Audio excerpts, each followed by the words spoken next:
अगर आपने इस कथा को सुनने के बाद में अपने बच्चों को भगवान ने जो जो किया वही वही कराना शुरू कर दोगे तो आपका बालक भी संस्कारवान बनेगा। लेकिन आजकल के माता पिता कहाँ सिखाते हैं? माता पिता कहते बेटा तुम पढ़ाई करो, अच्छे से बुक खोल के पढ़ाई करो, टीवी मत देखो, मोबाइल मत देखो। बच्चा को डांट रहे हैं लेकिन ऊपर से भोजन बना करके जल्दी जल्दी भोजन बनाया और वो टीवी में सीरियल लगा करके शुरू हो गए। सास बहू की कहानी, लड़ाई झगड़े सब देखना शुरू कर दिए। बच्चा देख रहा है हमारी मम्मी तो टीवी देख रही है और हमको पढ़ाई करने को बोल रही है। बच्चों को कहते मोबाइल चलाना गलत बात है, मत चलाओ। उसको कमरे में बंद कर दिया, पढ़ाई करो लो, और खुद बैठ करके घंटों तक मोबाइल देख रहे हैं। अगर आप ऐसा करते हैं तो आपके बेटा को लगेगा जब माँ टीवी देख रही है, मोबाइल चला रही है तो वो अच्छा है।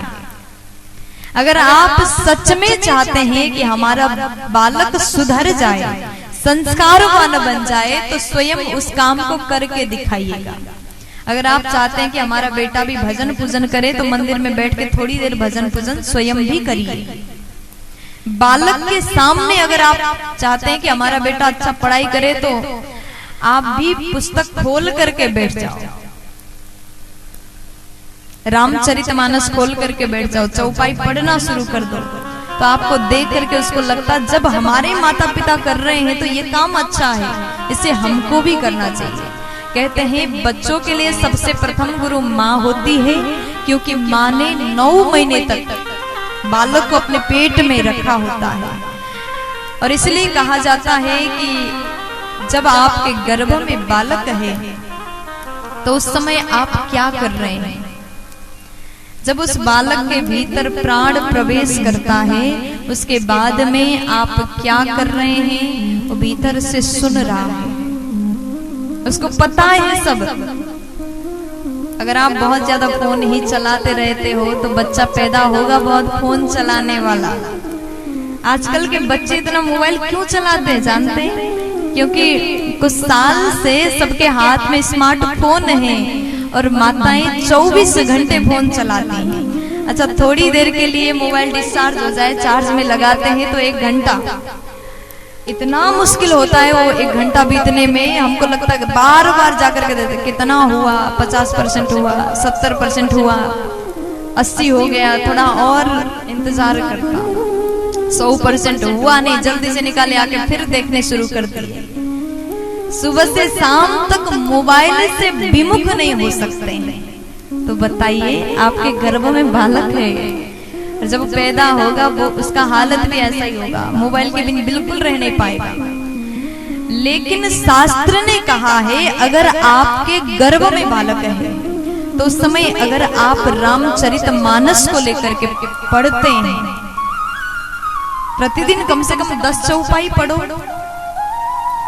आप हनुमान चालीसा पढ़ते हैं, आप भागवत जी के श्लोक उठा करके पढ़ते हैं, और मोबाइल भी चलाते हैं तो उसमें भगवान की कथा लीला गुणानुवाद को सुनते हैं, आपके गर्भ में जो बालक है वो भी सुनेगा, आपके कार्य को वो भी महसूस करेगा, आपके संग कैसा है उसका प्रभाव उस बालक में पड़ेगा।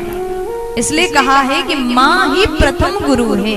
अगर वो चाहे तो एक संस्कारवान बच्चा को पैदा कर सकती है, और वो माँ चाहे तो अपने बालक को बिगाड़ भी सकती है। और उसके बाद में दूसरे गुरु है पिता। जब बालक घर में आया, उसका जन्म हुआ, थोड़ा सा बड़ा हुआ तो वो अपने आसपास कैसा माहौल है उसको देख रहा है, हर चीज देख करके वो विचार करता हमारे पिताजी ऐसा कर रहे हैं तो ये हमको भी करना चाहिए। अगर आपके घर में लड़ाई झगड़े बहुत ज्यादा होता है, आप एक दूसरे का सम्मान नहीं करते, भाइयों में लड़ाई करते हैं, तू में करते हैं, दिन रात सास बहू आपस में लड़ाई ही करते रहते, तो छोटा सा बालक देखेगा, उस बात को देख करके हर एक आपके कार्य को नोटिस करेगा, और जब वो बड़ा होगा तो धीरे धीरे देखना उसमें भी वही स्वभाव आएगा। अगर आप बहुत ज्यादा कंजूस है ना तो आपका बच्चा भी वैसा ही बन जाएगा। अगर आप सास के सम्मान करते हैं तो अपनी दादी को बहुत प्यार करेगा।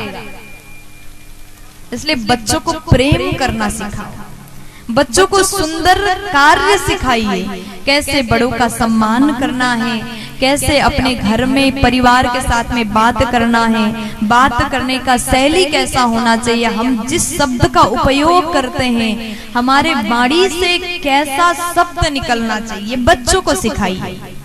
और उसको सिखाने के लिए केवल स्कूल जाते हैं, 4-5 घंटा पढ़ाई करके आते हैं और वहां सिखा करके वापस घर को भेजते हैं टीचर्स। केवल 2-3 घंटा बैठ के मत सिखाइए।